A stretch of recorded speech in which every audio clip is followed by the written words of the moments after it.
bien, alors maintenant, on va demander à notre ami Montassir de nous parler du Maroc, parce que là, on a beaucoup parlé de la France. Eh bien, il va nous parler, est-ce que le système marocain est... Oui. Est-ce que le système marocain est moins complexe ou plus complexe? On échange de place, comme ça je serai... Merci, M. Malka. Bien, je voudrais tout d'abord remercier l'UM6P et la faculté de médecine de l'UM6P de m'avoir invité à participer à cette matinée de réflexion sur la complexité hospitalière et également de pouvoir me prendre la parole après un éminent panel d'experts. Vous avez vu un petit peu la profondeur des réflexions. Bien entendu, Gabriel, plutôt française, c'est normal, c'est le parcours des confrères ici présents. Pour ma part, à la demande de M. Malka, je vais vous entretenir de choses un tout petit peu différentes, toujours dans le cadre de la complexité, mais plus sur la conception d'un projet hospitalier depuis les premières idées, depuis l'ambition de dire « Ah, il nous faut un hôpital » jusqu'au moment où on le met en exploitation.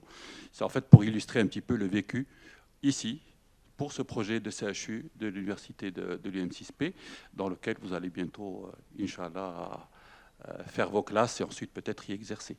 Alors, vous verrez également que sur la phase plutôt exploitation, la dernière partie de ma présentation, vous allez retrouver certains concepts qui ont été exposés très largement sur le plan théorique et sur le plan pratique avec des expériences vécues. Donc pour ma part, ça m'évitera peut-être de m'étaler trop et puis d'aller un peu plus vite à l'essentiel. Bien.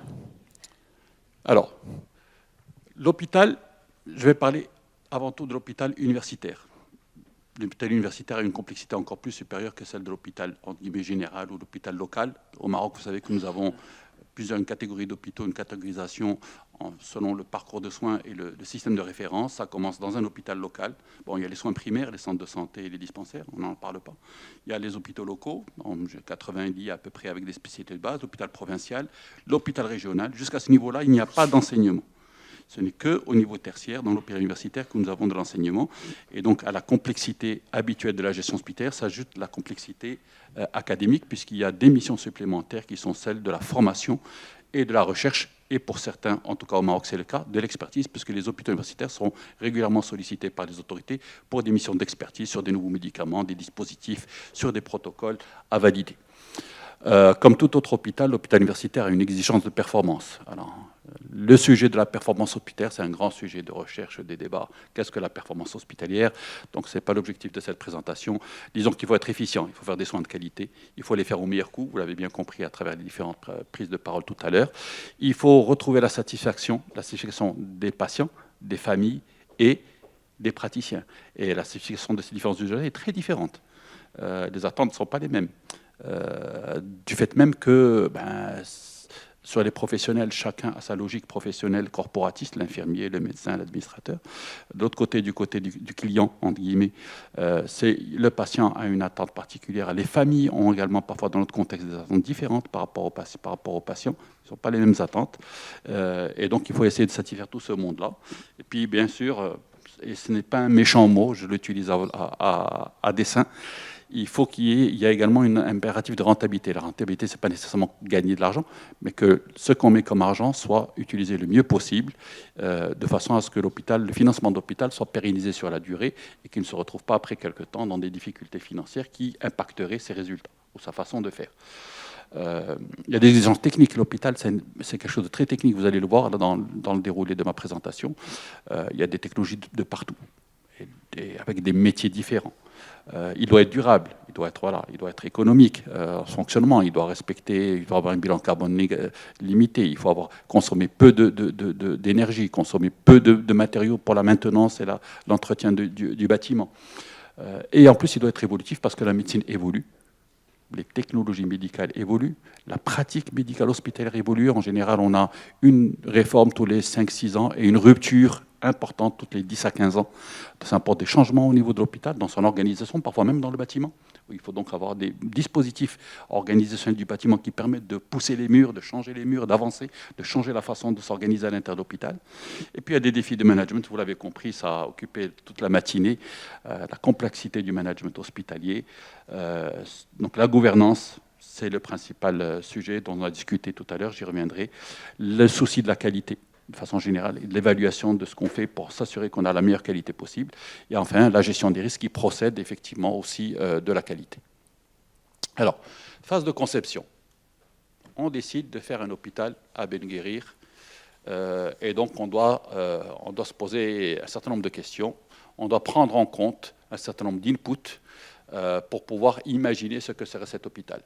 C'est tout d'abord la demande de soins. De quels soins on a besoin dans le territoire? Il faut d'abord définir le territoire. Est-ce que c'est Ben Guerir, la ville, la province? Ben Guerir, Youssoufia, Qlat Srarna. Est-ce qu'on draine, on envisage de drainer une partie de la clientèle de Marrakech ou pas?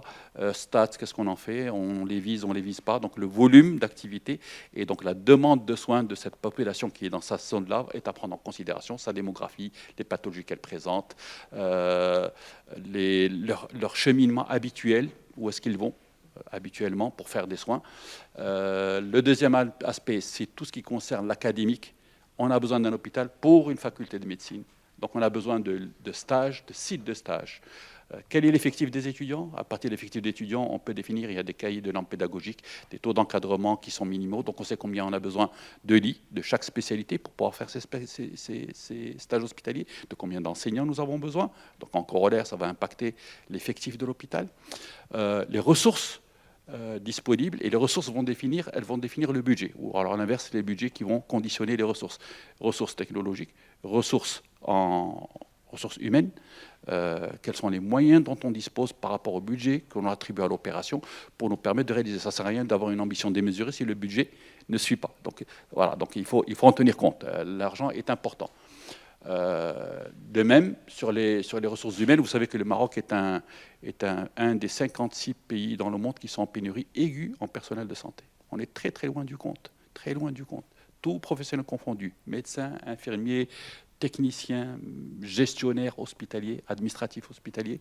On est à peu près à la moitié, en termes de démographie des professionnels de santé, on est à la moitié, voire un tout petit peu moins de la moitié des pays similaires.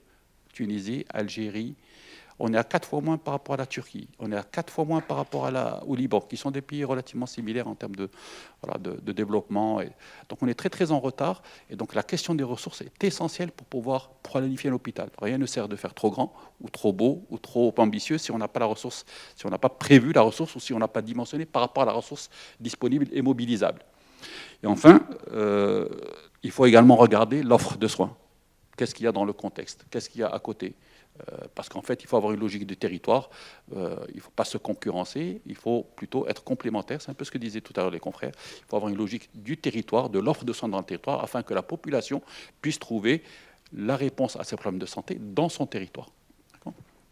Alors ça paraît comme ça 5 grandes dimensions, mais dans chaque dimension, il y a une multitude d'inputs à considérer. Je vous ferai grâce de la lecture détaillée de tous les éléments. Sachez simplement que si on décide de traiter tant de patients pour telle pathologie, ben, ça va nous conditionner le nombre de lits nécessaires avec un certain nombre de facteurs de calcul. Ça va dimensionner le nombre de la taille du plateau technique, quelle taille doit avoir la radiologie, comment doit être le laboratoire, combien de blocs opératoires il nous faut, quelle serait la taille du service d'urgence. Et ça, on le croise avec les besoins de l'académique. Combien de lits nous avons besoin pour qu'un groupe de 20 étudiants en médecine puisse avoir suffisamment de patients pour mettre en pratique ce qu'ils ont appris au niveau de la théorie, au niveau de l'hôpital. Donc les surfaces, la taille de l'hôpital va être impactée par tous ces éléments-là. Alors une fois qu'on a fait ce concept-là, c'est ce qu'on appelle, on rédige un document de synthèse qui s'appelle un programme. Voilà, je vais y revenir, c'est le programme de l'hôpital. C'est la vision écrite, concrète de ce que doit être cet hôpital-là. Celui que nous voulons ici, par exemple, à Ben Guerir. Ensuite, voyons, donc vous avez vu que c'est déjà une phase très complexe. Il y a beaucoup d'inputs, beaucoup de données pour pouvoir faire cette conception. Ensuite, il y a la partie réalisation-construction. Je vais aller vite. Je ne sais pas s'il y a des ingénieurs ici dans la salle de l'école d'ingénierie, mais en gros, il y a une phase étude, une phase travaux, une phase équipement. Et dans chaque phase, il y a 7-8 disciplines différentes d'ingénierie qui vont intervenir et qui vont s'interpénétrer, communiquer entre elles, ajuster entre elles. Donc c'est une phase qui est très compliquée et qui est d'autant plus compliquée qu'elle est contrainte par un délai d'ouverture qui est fixe. C'est votre rentrée scolaire en septembre 2024 pour les stages de 3e année. Pour le coup, c'est un deadline qui voilà, n'est pas négociable, puisque vous êtes déjà là. Et puis ensuite, il y a la contrainte du budget, qu'il ne faut pas laisser trop dériver, enfin, il faut le maîtriser, d'accord. Et la conduite du projet en fast track, c'est-à-dire qu'en 2 ans, moins de 2 ans, il faut réaliser un projet hospitalier. Et les confrères ici présents qui ont dirigé de grands hôpitaux, ils savent que c'est loin d'être gagné de réaliser un projet de cette taille-là dans des délais aussi courts. D'ailleurs, aujourd'hui, le chantier il fonctionne 24 heures sur 24 en équipe 3-8 pour pouvoir tenir les délais. Donc, c'est une complexité dans la conduite du chantier qui est énorme, très, très complexe. Une fois que l'hôpital sera prêt, il faudra regarder l'exploitation. En gros, il y a 17 domaines de gestion et 113 activités. Alors, quand je dis j'appelais ça activités, c'est-à-dire que c'est des spécialités dans chaque domaine de gestion. Et la gouvernance, la gouvernance de façon générale. Puis la gouvernance clinique, c'est un peu ce que disait M. Lavigne, c'est les pôles, on l'appelle pôle, département, service, chaque pays va l'appeler de sa façon, mais en gros, c'est comment les médecins, les professionnels participent à la gestion de leur activité, comment ils s'impliquent dans la gestion de leur activité, comment on leur donne une partie d'autonomie, un peu d'autonomie pour leur permettre de s'impliquer dans la gestion. La gestion des RH, les achats et l'approvisionnement, donc tout ce qui concerne les problématiques de supply chain, le système d'information, son volet hospitalier, le volet gestion et les interfaces entre les deux pour pouvoir remonter toutes les données médico-économiques qui servent au pilotage et à la surveillance de l'activité. Et puis ensuite, dans le domaine médical, la gestion des soins, la gestion de l'activité médicale, des médecins eux-mêmes, la gestion de la pharmacie, la gestion de l'hôtellerie en support, parce qu'un hôpital, c'est aussi un hôtel. Il y a de l'hébergement, il y a de l'accueil, de la restauration, il y a de la lingerie, il y a de l'hygiène. La facturation et le recouvrement, parce qu'il faut faire des recettes, et il faut réclamer l'argent qui a été dépensé, et puis tous les aspects de comptabilité, de finances, de trésorerie. Donc, énormément de sujets, je m'arrête, je ferai un zoom sur l'accréditation, qui est un domaine à part entière qu'il faut attaquer en tant que tel, qui est un domaine transversal. Tout le monde contribue à l'accréditation, tous les secteurs de l'hôpital participent, et c'est un mécanisme qui permet d'atteindre, du moins d'approcher la qualité adéquate selon le référentiel d'accréditation souhaité. Alors ça peut être, je ne sais pas si vous avez vu dans la presse récemment, il y a eu 2 ou 3 articles sur 2 hôpitaux marocains qui ont été accrédités, accréditation au Canada, sur la base du référentiel canadien. Alors bon, c'est le référentiel canadien, ce n'est pas le référentiel marocain, le nôtre on l'attend encore. Le ministère de la Santé le gouvernement vient de passer un nouveau texte de loi qui définit justement une obligation d'accréditation. Le référentiel n'est pas encore publié, mais quand il sortira, tous les hôpitaux, publics ou privés, auront l'obligation de s'inscrire dans cette démarche d'accréditation, sinon ils risqueraient d'être déconventionnés, de ne plus être financés. La gestion de la relation client. Et puis la gestion, une particularité, c'est qu'en général, quand on est en hôpital universitaire, il y a aussi une gestion spécifique à faire entre l'hôpital et l'université. Et la faculté pour la gestion des stages, la gestion de tout ce qui est recherche clinique au niveau de l'hôpital. Donc c'est cet élément de complexité supplémentaire que l'on trouve dans l'hôpital universitaire. Et pour chaque activité, il y a une sorte de cycle. On définit une politique et des ambitions, on rédige les procédures ou les règlements, les référentiels adaptés, et puis on fait les formations, et puis on évalue, et puis on revient et on ajuste. C'est cette agilité dont on parlait tout à l'heure, certains de la gestion. Il faut toujours être agile et toujours évoluer, parce que les choses évoluent, il faut les accompagner, on ne peut pas rester figé. Je ne sais pas qui c'est qui disait, je pense que c'était M. Hirsch qui disait ça, ou M. Duhamel, qui ont dit qu'il y a à peu près 200 métiers différents dans l'hôpital. Donc vous comprenez que pour tous ces domaines-là, toutes ces activités, il y a une multitude de professionnels, de spécialités différentes, et il y a autant de complexité parce que chacun arrive avec sa mentalité, sa façon de faire, et il faut mettre... C'est comme un orchestre à 200 instruments de musique, et il faut que tout le monde joue la même partition pour que ça soit intelligible et que ça soit agréable à l'oreille. Sinon, c'est une cacophonie et personne n'est satisfait. Alors, comment la maîtriser? Comment maîtriser toute cette complexité dans les 3 étapes, conception, réalisation et gestion? En essayant de structurer au maximum et en ayant de l'agilité. Alors, dans la phase de conception médicale, en gros, on fait 3 étapes.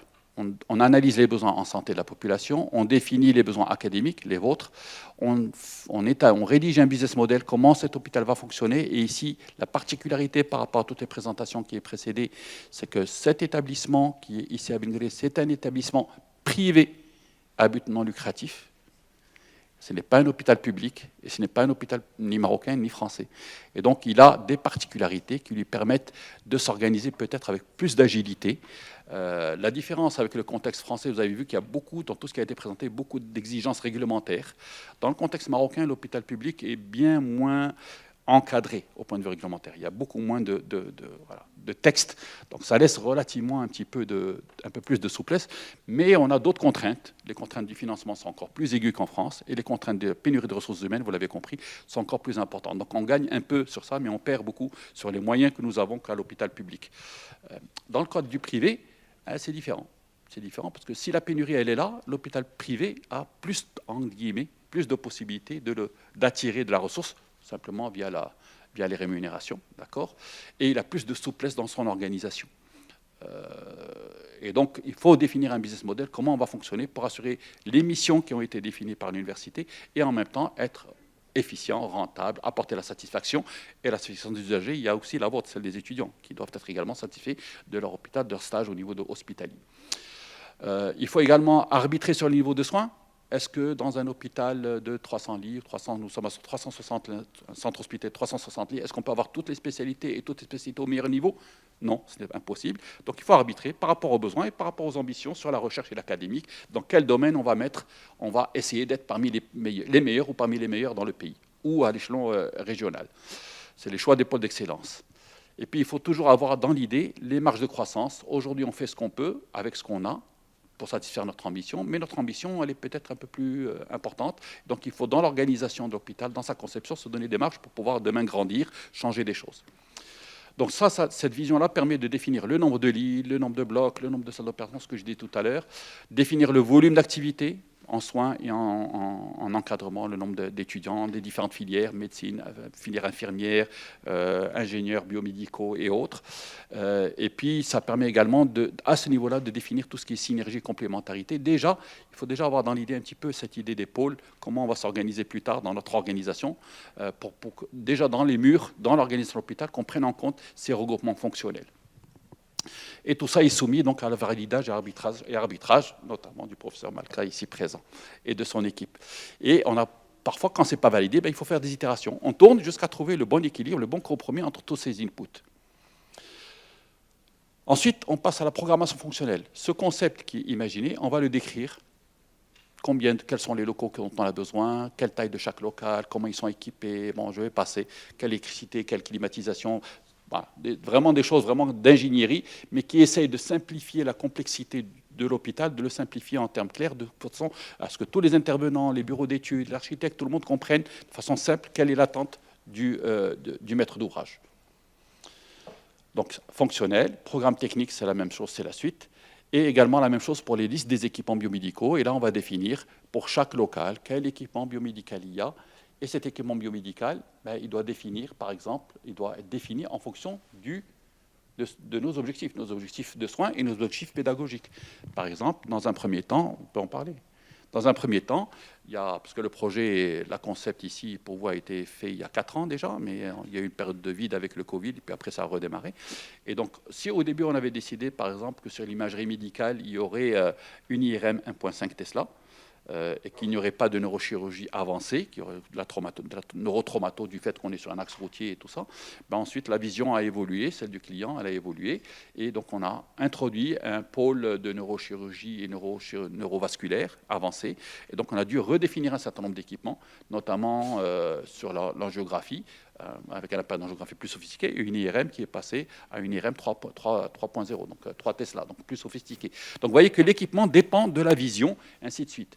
Je dirais même plus, il ne dépend pas seulement de la vision, il dépend également du business model, parce que cet équipement, il faut l'entretenir, il faut le faire évoluer, donc il a un coût, donc il faut s'assurer que l'hôpital aura les moyens d'assurer cela, d'assurer ce fonctionnement de cet équipement-là, qui est en gros 2 fois plus coûteux que celui qui avait été choisi précédemment. Ensuite, on en arrive à la phase, celle qui est physique, celle qu'on voit, c'est-à-dire l'architecture et ainsi de suite. Donc je passe vite parce que je pense que peut-être il y a surtout des étudiants en médecine. Donc moi je pensais au départ que l'auditoire serait un peu diversifié. Et donc ce qui est important ici de savoir, c'est que quand on fait l'architecture, on arrive souvent, c'est déjà 2-3 années à partir du point de départ. Et souvent il y a un changement de vision. Je vais donner l'exemple de l'IRM, et ça apporte une complexité supplémentaire pour les concepteurs du projet, l'architecte, les bureaux d'études, parce qu'en cours de route, on a des choses qui arrivent, de nouvelles choses, on change ceci, on modifie cela, sans oublier qu'on a toujours le même délai pour l'ouverture. Donc vous imaginez un petit peu la complexité, la stress, la pression qu'il y a sur les équipes de conception et les équipes de construction. Alors, je vais passer là-dessus. Alors, on en arrive à l'opération. L'hôpital est en construction, il est avancé, il faut se préparer à l'ouvrir, à accueillir ses premiers clients, ses premiers patients. Et donc, il y a, pendant la phase de travaux, en général, pendant la dernière année, il y a tout un ensemble de tâches à faire de préparation, c'est ce que j'appelle le pré-opening, pour préparer l'hôpital à l'ouverture. Et c'est énormément de choses très compliquées à mettre en place avec des activités en parallèle. Certaines sont liées entre elles, sont tributaires. On ne peut pas démarrer une activité avant que l'autre soit déjà finalisée. Et il y a, moi j'ai calculé à peu près 100, sur les 107 activités de gestion, il y en a 102 qui doivent être mises en place dès cette phase-là, avant le premier tour de clé pour démarrer l'hôpital. Et la complexité, là aussi, va se rajouter avec le fait que sur un nouvel hôpital comme le nôtre, ici, à Ben Guerir, on construit sur des équipes nouvelles. Il n'y a personne ici en médecine, il n'y a pas de médecin, il n'y a pas de gestionnaire hospitalier. C'est un hôpital on part d'une page blanche. Et donc, on va réunir un certain nombre de professionnels autour de ce projet-là qu'on va prendre un peu partout, dans d'autres hôpitaux, de l'étranger, et ainsi de suite. Et donc, on va se retrouver avec des équipes qui n'ont pas une culture interne d'entreprise. Chacun vient avec sa culture de là où il a fait ses classes, où il a fait son expérience. Et donc, il y a une difficulté supplémentaire, c'est d'aligner tout le monde, de façon à ce que tout le monde travaille dans le même sens, dans la même orientation. Vous avez dit tout à l'heure, 2 ou 3 fois, il a été dit que dans un hôpital, les relations interpersonnelles, les interactions sont très importantes. Elles sont à la fois un point fort parce que ça permet de fluidifier, elles sont également un point faible parce que parfois, elles sont des facteurs de blocage et qui vont contre la standardisation et la structuration des process. On préfère parler et régler les choses entre nous plutôt que de respecter la procédure.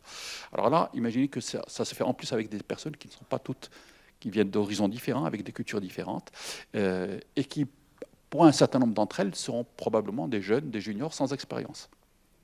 D'accord ? Et donc là, il y a aussi une problématique de former aussi ces gens-là au fur et à mesure de l'arrivée dans l'aventure.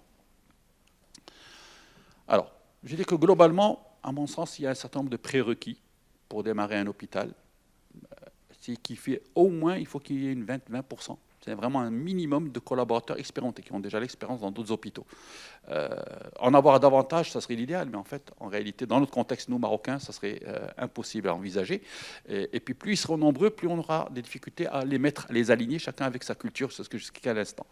Le mode de gouvernance doit être arrêté très en amont.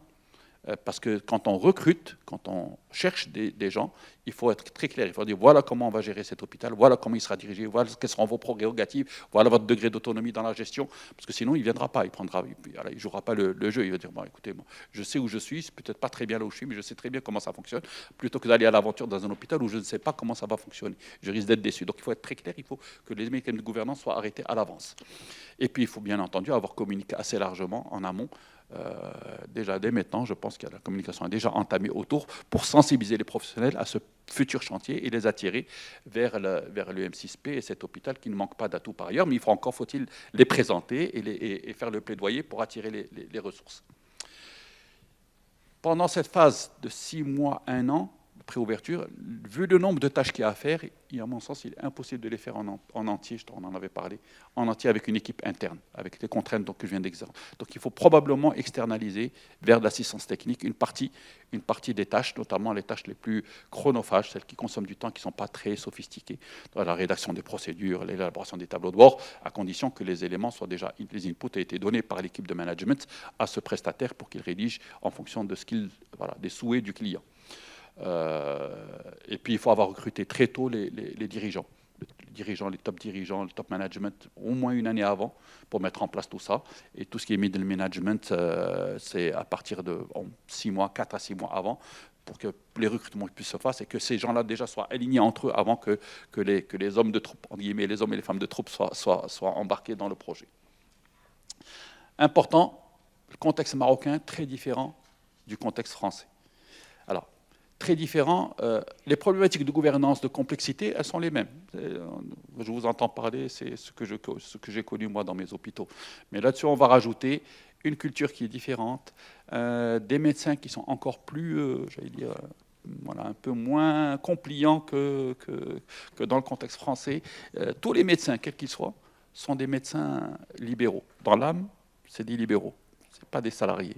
Et d'ailleurs, en plus, dans notre contexte d'hôpital, c'est un hôpital privé, les médecins ne peuvent pas être salariés, c'est interdit par la loi marocaine.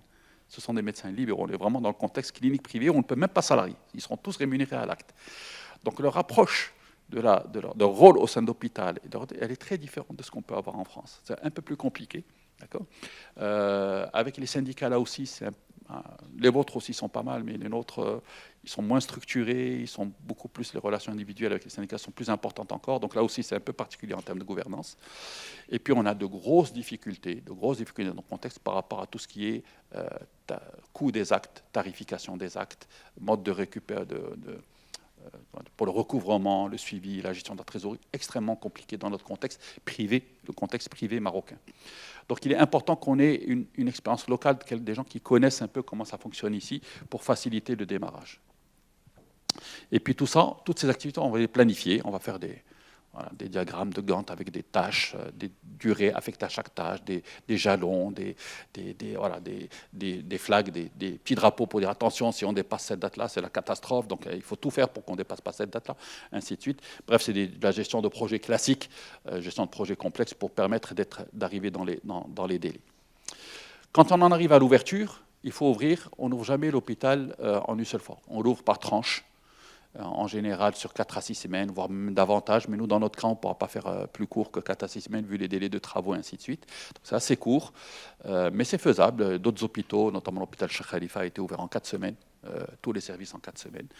En général, d'abord l'ambulatoire, puis l'hospitalisation médicale, puis l'hospitalisation chirurgicale avec le bloc opératoire de stérilisation, et on finit par les urgences. Donc en gros, les urgences ont besoin de tout l'hôpital fonctionnel, donc on les ouvre en dernier. Donc c'est ça le mécanisme. C'est un mode le soft opening, c'est un mode d'opération à faible charge. On ne remplit pas tout l'hôpital, on travaille avec 10-15% de la capacité pour permettre de rôder les équipes, rôder les process, vérifier si tout est en règle, s'il y a de la formation à faire en plus. Ça évite des gags au démarrage. C'est très mauvais d'avoir un gag au démarrage en termes d'image, en termes de performance. Donc il faut pas se rater au départ. Et ça peut se faire soit avant l'inauguration officielle, pour que l'inauguration officielle, c'est vraiment le démarrage effectif à la population, ou alors ça se fait après. Bon, après, ça dépendra des disponibilités des autorités lorsqu'il s'agit de l'inauguration, des choses qu'on peut rarement maîtriser à l'avance. Alors, pendant la phase d'exploitation, donc je vais aller beaucoup plus vite, c'est un peu ce qui a été présenté par les différents collègues, chacun avec sa sensibilité, avec son expérience, un contenu très riche jusqu'à présent, donc je vais peut-être faire des choses relativement simples. Sur la mission soins de l'hôpital, il faut que le parcours du soin du patient dans l'hôpital soit facile, aisé, fluide, pas de retard, pas de complications, ainsi de suite. Il faut que les soins soient de qualité et qu'ils soient sécures. La sécurité fait partie de la qualité. Il faut prendre en charge le patient globalement, c'est-à-dire que ça c'est un défaut malheureusement dans notre contexte hospitalier hyper technologique, que ce soit ici ou ailleurs, c'est que chaque médecin voit le patient par le bout de sa spécialité, par le bout de sa lorgnette, et il n'y a pas de cohérence. Je pense que c'est M. Duhamel qui disait tout à l'heure l'importance d'avoir un dossier patient qui est partagé entre tous les acteurs de façon à ne pas rater d'informations, ne pas rater de choses dans la prise en charge quand le patient arrive aux urgences la nuit ou autre. Il faut qu'on ait tout l'historique via le système d'information. C'est que chaque médecin spécialiste alimente cette base de données et quand il prend en charge le patient, il a une visibilité sur tout ce qu'il a. Le patient n'est pas seulement diabétique pour l'endocrinologue, il est diabétique, cardiaque et il a un cancer. Donc il faut le prendre dans sa totalité. Il faut bien entendu avoir des mécanismes internes pour assurer qu'on respecte l'éthique des soins, l'éthique clinique, et la déontologie entre confrères. Ça, c'est très important. Et tout ça, pour régler ça, on peut mettre en place un certain nombre de choses. On peut mettre une gouvernance clinique, je vais faire très court. C'est en gros l'organisation en pôle, c'est un petit peu c'est un mode de gouvernance clinique, c'est-à-dire donner aux cliniciens, aux médecins, et aux professionnels qui collaborent avec eux, les soignants, une capacité d'influer sur la décision de gestion dans leur périmètre à eux. Alors on définit des périmètres plus ou moins larges, plus ou moins complexes, mais l'important c'est qu'on leur donne une autonomie de gestion avec des marges de liberté qui ne sont pas totales.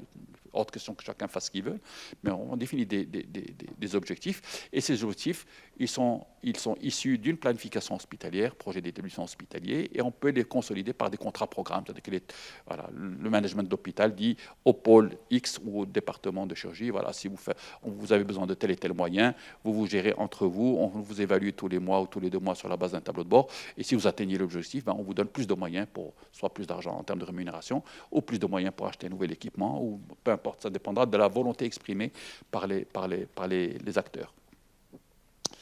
Il faut également une obligation de concertation pluridisciplinaire entre les médecins lorsqu'elle est prise en charge. Hors de question aujourd'hui dans la médecine moderne qu'un médecin prenne seul des décisions importantes pour le patient. Donc il faut qu'il y ait au minimum un double avis. Idéalement, c'est une concertation pluridisciplinaire pour proposer la meilleure prise en charge au patient.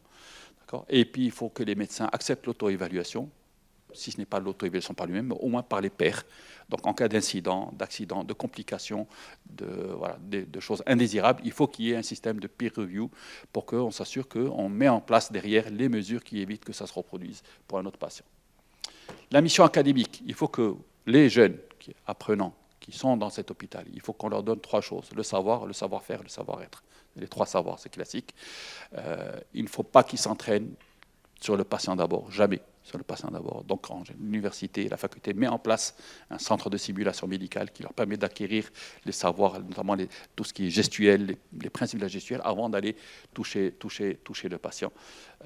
Et puis, il faut également qu'ils mettent en place dans cette mission-là des mécanismes entre l'université, et je dis l'université, pas la faculté de médecine, et l'hôpital, pour que les deux mettent en avant leur potentiel pour développer des compétences et des savoirs en lien avec la recherche. Un hôpital, vous l'avez vu, c'est très complexe. Il y a de l'ingénierie, il y a de l'ingénierie du bâtiment, d'ingénierie de la data, de la IT, de la gestion d'information, de l'intelligence artificielle, de la recherche de l'équipement biomédical, donc de la technologie biomédicale.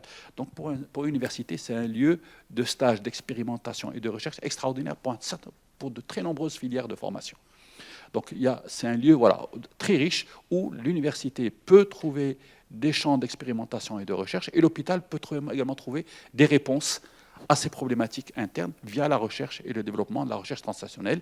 Même pour le génie industriel, on peut penser qu'est-ce qu'il y a entre le génie industriel et l'hôpital. C'est moi qui disais, l'hôpital, c'est une entreprise très complexe, c'est un système le plus complexe, c'est une industrie très compliquée, d'accord, en quelque sorte. Et donc les mécanismes, les outils du génie industriel peuvent être appliqués à l'hôpital, de même que l'hôpital peut profiter du génie, des avancées du génie industriel pour développer, pour améliorer sa gouvernance, améliorer sa performance, mesurer son état à tout moment. D'ailleurs, dans le cadre de la démarche qualité, beaucoup d'hôpitaux ont expérimenté des outils d'amélioration de la qualité qui ont été développés au niveau de l'industrie. Il y a le Lean Six Sigma, il y a le Kaizen, des méthodes de l'industrie automobile qui ont été expérimentées dans l'hôpital pour améliorer la qualité des soins. Et puis, un petit point ici, parce que les objectifs soins et formation sont parfois contradictoires. Et ça apporte parfois des frottements entre l'université et l'hôpital. Je vais vous dire, par exemple, j'ai besoin de former des gastro-entérologues.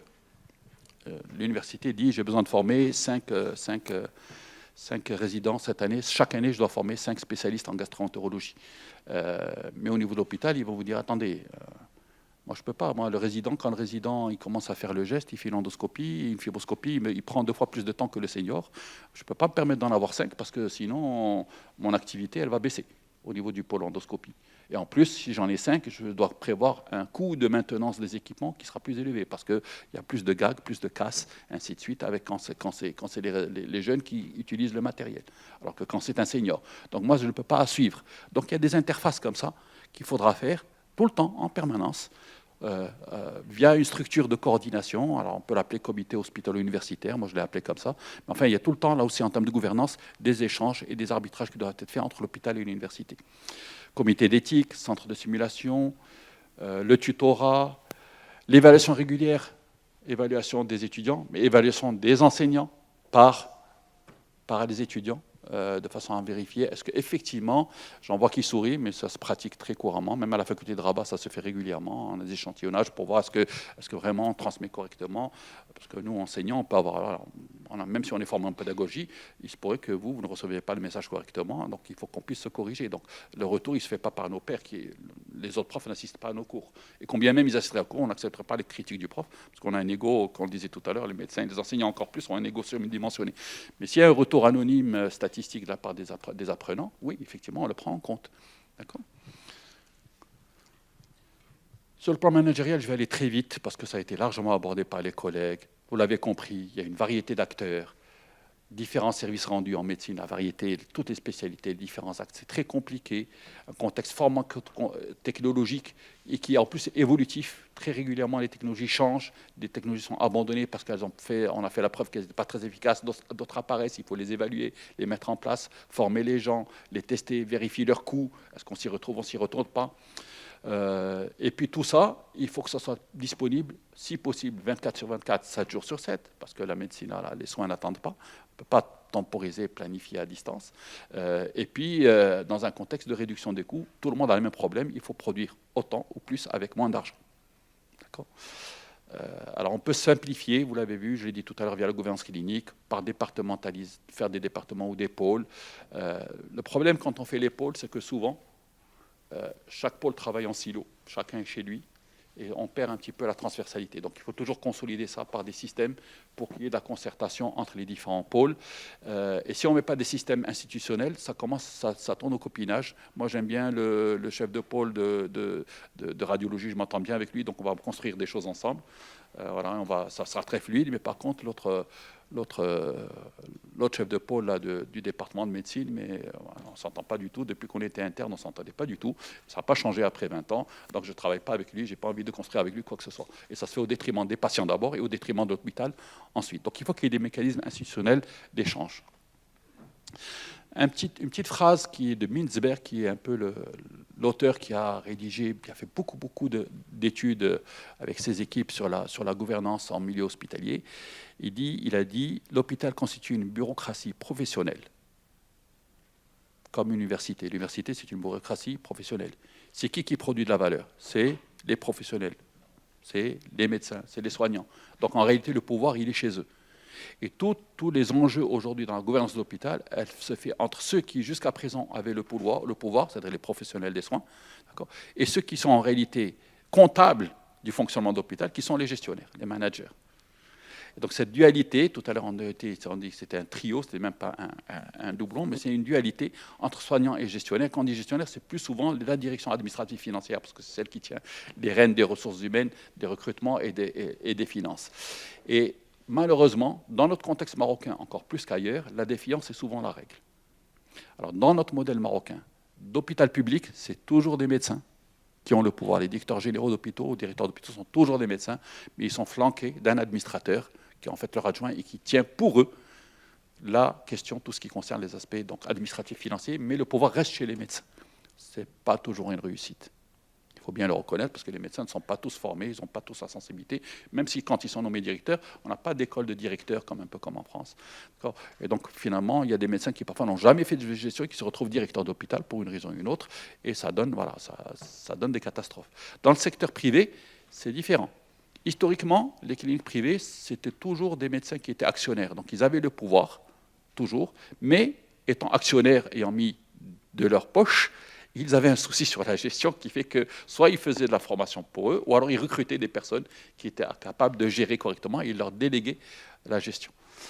Ici, dans le modèle NGRIR, on ne sait pas encore très bien, mais la réglementation des cliniques privées au Maroc dit un directeur d'exploitation responsable de tout ce qui concerne les finances, l'administration, et un directeur médical responsable de tout ce qui est soins, qualité des soins. Et c'est un duo de gestion et ils ne doivent pas se mêler l'un du travail de l'autre. Ils doivent se coordonner. Vite dit, plus compliqué à faire en réalité. Plus compliqué à faire. Mais la réglementation a prévu qu'il y ait un duopôle, c'est-à-dire deux personnes qui gèrent conjointement l'hôpital. Donc je vais passer très vite. 2 points ici importants. Ça a été dit tout à l'heure.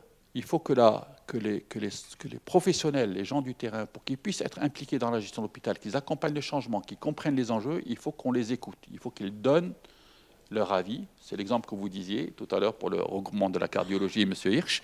Il faut qu'ils donnent leur avis et qu'on trouve un petit peu une sorte d'intelligence collective et qu'on sorte un petit peu le consensus qui est accepté par tous. Alors ça se fait, normalement, ça doit se faire via le projet d'établissement hospitalier. projet d'établissement hospitalier, c'est un document de planification sur 4 ans, une sorte de plan stratégique, ou 5 ans.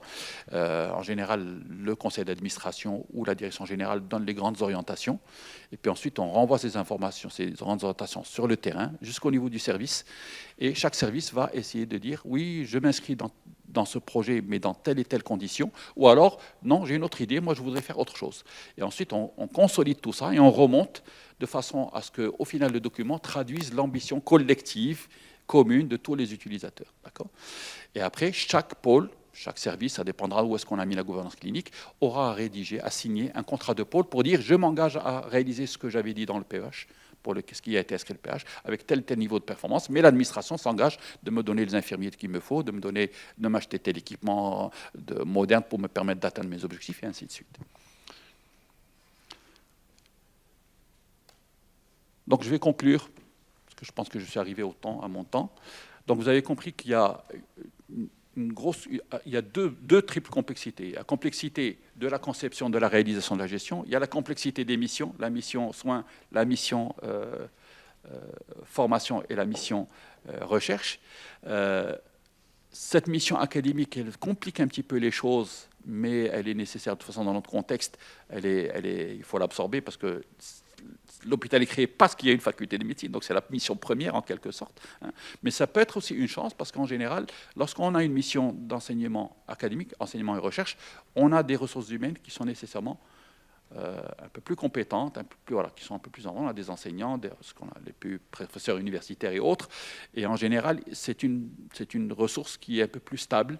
En général, ils sont un peu moins mobiles. Quand ils sont professeurs universitaires à la faculté de Ben Gurir, il est peu probable qu'ils aient tendance à partir après 4-5 ans dans une autre faculté. Donc ça permet de construire progressivement sur un corpus de professionnels et construire cette culture d'entreprise, cette façon de faire propre à la faculté de médecine de Ben Gurir. Les enjeux de pouvoir, vous l'avez compris, sont très impactants. Donc, il faut vraiment gérer ces pouvoirs, les différents enjeux. Qui détient le pouvoir, comment on partage le pouvoir, comment on s'écoute, pour que le projet avance et qu'on ait au final qu'on atteigne les objectifs espérés. Il faut adapter ces mécanismes de gouvernance parce que l'hôpital d'aujourd'hui, ça ne sera pas l'hôpital dans 5 ans ou 6 ans. Le contexte va changer, de nouvelles structures vont se créer dans les environs. Il y aura d'autres, voilà, ça va évoluer sans cesse. Donc, il faut s'adapter sans cesse. Je dirais d'ailleurs qu'ici, il faut l'adapter au secteur privé, puisque c'est un hôpital privé, ce n'est pas un hôpital public. Donc, il y a une adaptation à faire de tout ce que vous avez entendu jusqu'à présent. Il est important d'aligner les acteurs très tôt, donc dès maintenant. Il faut commencer à prendre les premiers acteurs qui vont être dans l'hôpital. Avant l'ouverture, il faut déjà qu'ils soient alignés, qu'ils regardent tous dans la même direction pour construire rapidement un hôpital de qualité. Il faut standardiser les pratiques le plus possible pour éviter la variation individuelle et ainsi de suite, pour assurer la qualité et l'accréditation. Mais il ne faut pas que cette standardisation devienne une mécanisation. Par définition, la médecine, je le disais tout à l'heure, ce n'est pas une science exacte. Chaque patient est un patient. Les médecins ont leur façon aussi de voir les choses. Chacun son génie, chaque médecin a son génie, sa façon de faire, d'accord, du fait de son expérience, de son parcours. Donc il ne faut pas que la protocolisation stérilise complètement et que les médecins deviennent des ouvriers spécialisés. Si on va en faire des ouvriers spécialisés, on aura de mauvais médecins et ils ne resteront pas de toute façon. Ils s'en iront rapidement. Voilà. Et puis il faut essayer de construire notre modèle par rapport à nos expériences et par rapport au benchmark international et non pas importer un modèle étranger tout fait parce qu'il ne s'adapterait pas au terrain. Voilà, merci.